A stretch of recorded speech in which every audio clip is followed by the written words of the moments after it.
Salut tout le monde, c'est Cynthia. J'espère que vous allez bien. Ben oui, je suis toujours en vie. On est le samedi 16 avril 2016. Ça fait exactement 2 mois et 2 jours que j'ai pas fait de vidéo, donc je suis vraiment désolée. Je sais que je suis pas très présente ces temps-ci, mais j'ai pas eu le choix. Parce qu'il y en a plusieurs d'entre vous qui le savez parce que je l'ai mis sur Facebook, là. Moi, la drummeuse qui drumme 30 heures par semaine, je me suis ramassée avec une grosse tendinite puis un état de fatigue excessive.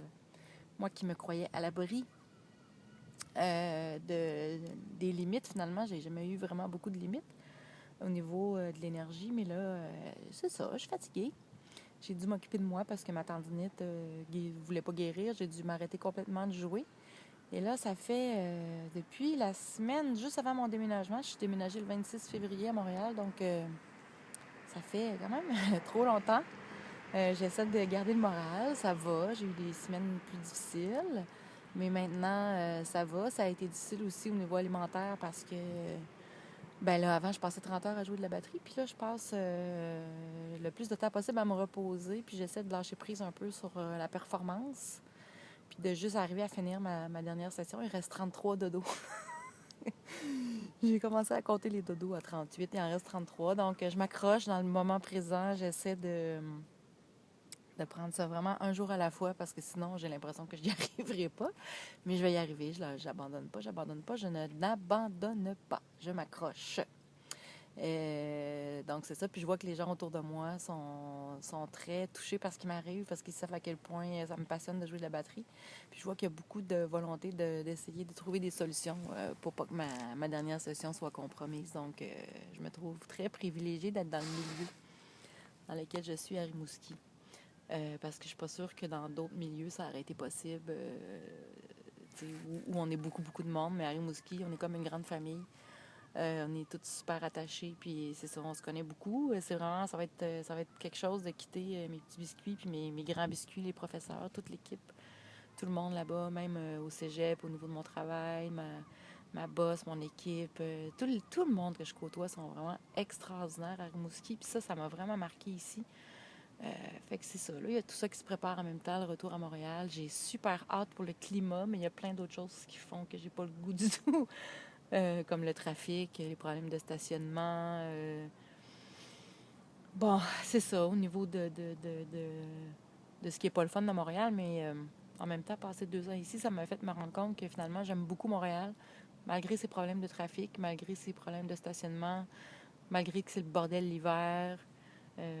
J'aime vraiment beaucoup Montréal, surtout l'été.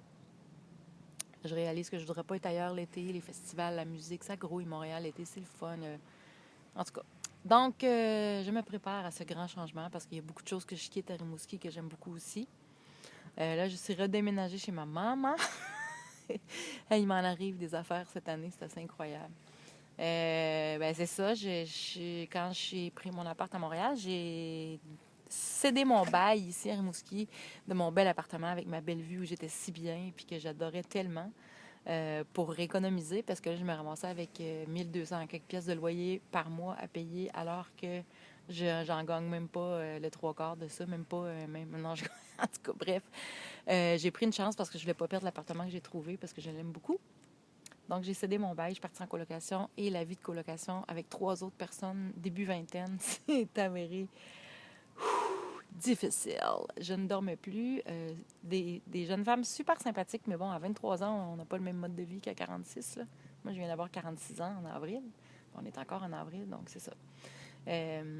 Puis bien qu'elles étaient super sympathiques, j'arrivais chez nous, puis il y avait 20 personnes, 15 personnes, des parties, des soupers. Vendredi, ils se faisaient un party de teinture. Je sais plus combien il était, 7, 8 filles, là, 10 filles, je sais plus. Là. Je n'ai pas pu les compter parce que ça se promenait partout. Ils se sont tous tendus les cheveux dans la cuisine ensemble. C'était quelque chose. C'était quelque chose à voir. Puis après ça, ça a été le party jusqu'à 2h30 du matin. Donc, c'est ça que j'ai quitté, en fait. Je suis retournée chez la maman. Puis je suis contente parce que, dans le fond, je me retourne à Montréal. Ça me permet de passer du temps avec ma mère, que je sais que je ne la verrai pas souvent quand je vais être à Montréal. Donc, c'est ça. Là. Il y a une transition qui s'amorce tranquillement. Puis ma tendinite, ben, je prends ça comme mon corps, il m'a comme pas donné le choix de me reposer. Puis je prends ça comme une leçon que j'ai besoin de plus d'équilibre dans ma vie, finalement. Tu sais, tout ce qu'on vit, finalement, c'est des leçons, c'est des occasions d'apprentissage. Donc, c'est ça. Il faut que je décroche un petit peu de l'anxiété de performance puis que je prenne le temps de vivre un peu plus. Que j'ai une vie sociale parce que ça fait 2 ans que je suis enfermée 30 heures par semaine à jouer de la batterie toute seule avec des écouteurs sur ses oreilles.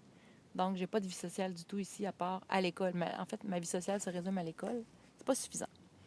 Donc, de ramener un peu de normalité, d'équilibre. Pas de normalité, là, parce que j'aime bien ma normalité à moi. Mais de ramener d'équilibre, en fait. D'être un petit peu moins centré sur le travail, puis un petit peu plus sur le plaisir. Donc, c'est pour ça que je suis ici aujourd'hui. Je me suis dit, là, je suis fatiguée. Normalement, je me serais botté le derrière, j'aurais fait mes devoirs pareil, mais là, aujourd'hui, je me sens épuisée. Alors, je me donne la permission de procrastiner. Je réapprends à procrastiner. C'est fou, hein? Mais c'est ça. Donc, en fait, c'est que je suis comme plus capable d'avancer, donc j'ai pas le choix de lâcher prise sur la performance, puis de me mettre un peu dans le mode repos et procrastination. Mais c'est même pas de la procrastination, je prends du temps pour moi parce que j'en ai besoin. Donc, ça fait partie de ça aussi, savoir se choisir quand c'est le temps. Puis, c'est pas mieux si j'essaie de performer puis que j'arrive pas à finir ma session, ou pire encore, que je sois plus capable de jouer de la batterie parce que j'ai rompu mon tendon ou que je me suis fait une capsulite ou il n'est pas question que j'en arrive là. J'aime trop ça pour être obligée de m'arrêter à cause d'une blessure qui est devenue chronique. Donc, c'est ça. Je prends du temps pour moi. Puis, je me soigne. Je vais chez l'ostéopathe, je vais chez l'acupuncteur. L'autre fois, j'ai fait faire un massage. Je suis allée au spa. C'est toutes des affaires que j'ai vraiment pas les moyens de me payer, mais comme pour tout le reste, il y a Mastercard, comme dit le crédit, oui, c'est ça, comme dit le proverbe. Donc, je suis obligée de lâcher prise aussi sur l'argent. Beaucoup de lâcher prise en ce moment, en fait. Donc, je lâche prise sur la situation financière, puis je m'occupe de moi. Je me priorise parce que si je le fais pas, il n'y a pas personne d'autre qui va le faire à ma place. Alors, c'est ça, les amis. C'était une petite vidéo courte parce que je suis venue ici pour me reposer. Donc, je ne passerai pas une demi-heure à vous jaser, mais je m'ennuyais de vous autres, puis ça faisait longtemps que je n'étais pas venue. Puis je me suis dit que vous méritiez que je vous fasse un petit compte-rendu, même si c'est des nouvelles qui sont... Ben, je les trouve pas si mauvaises que ça, finalement. Parce que ça me force à ramener l'équilibre. Il arrive rien pour rien dans la vie. Il n'y a pas de hasard. Et je prends ça comme une occasion d'apprentissage encore, même si c'est une épreuve qui est très difficile pour moi de ne pas jouer. Je me fais violence à tous les jours. Et j'ai mal dans le corps. Parce que là, quand on arrête comme ça, tout d'un coup, tous les bobos sortent. Donc, c'est très difficile physiquement en ce moment. Je suis sur les Robax Platine, les Tylenol. J'ai commencé à prendre des oméga 3. Je prends du magnésium pour l'inflammation. Je mange du curcuma. Bref, je m'occupe de moi. C'est une job à temps plein pour guérir et pour revenir en force, en énergie. Je sais que je vais être capable de retrouver mon équilibre, mais là, c'est ça. Je travaille là-dessus, mais je vous oublie pas.